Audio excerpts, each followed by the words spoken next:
皇上宠谁，谁的位分就高，否则位分再高，那也只不过是卑贱之躯。我们都是打工妹，你又何必高高在上？而你的职级只不过比我高出一点，你凭什么敢让我给你行此大礼？于答应自从顶替甄嬛得到圣宠后，他是天天在评论区各种诋毁甄嬛，可这一次正好被审核员当场抓到。如果是朕指使的，要你向婉常在行礼参拜呢？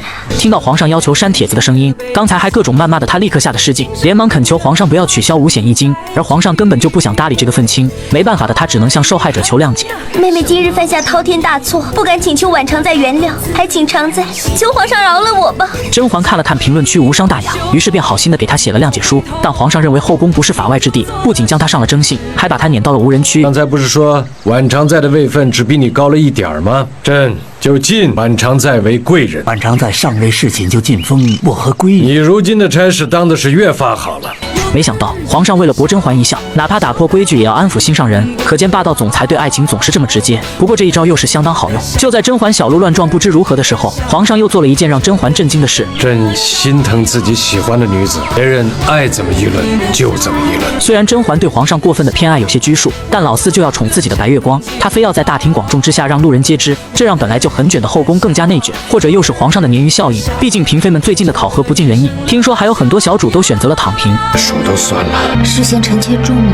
朕抱紧了怕你痛，抱松了怕你摔着。而不知不觉就到了皇上该上班的时间，为了表现榜一大哥绝非浪得虚名，皇上没走多久，公公就带着福利来到甄嬛这里。什么嘉年华和大火箭那是应有尽有，昨天还空空如也的碎玉轩，今天竟是里里外外的焕然一新。据说皇上过几天还要翻修此处，而且是上下3层带游泳池的那种。此刻失去编制的于答应正饱经风霜，没有五险一金和医疗保障以及那些高额的借贷，让他想想都欲哭无泪，顿时一股恨意又燃起他复仇的怒火。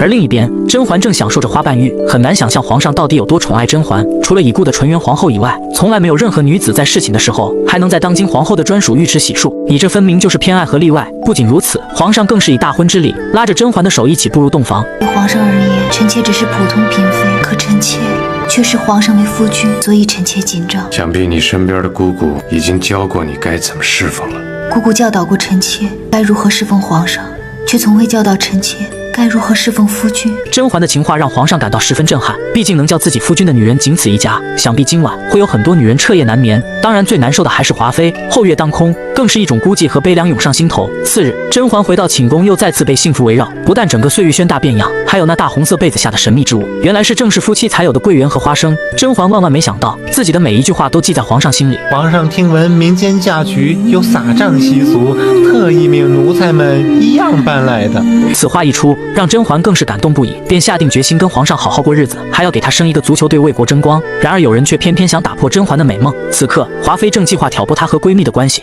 本宫还以为婉贵人胜券优容，沈贵人心里不自在。嫔妾不敢。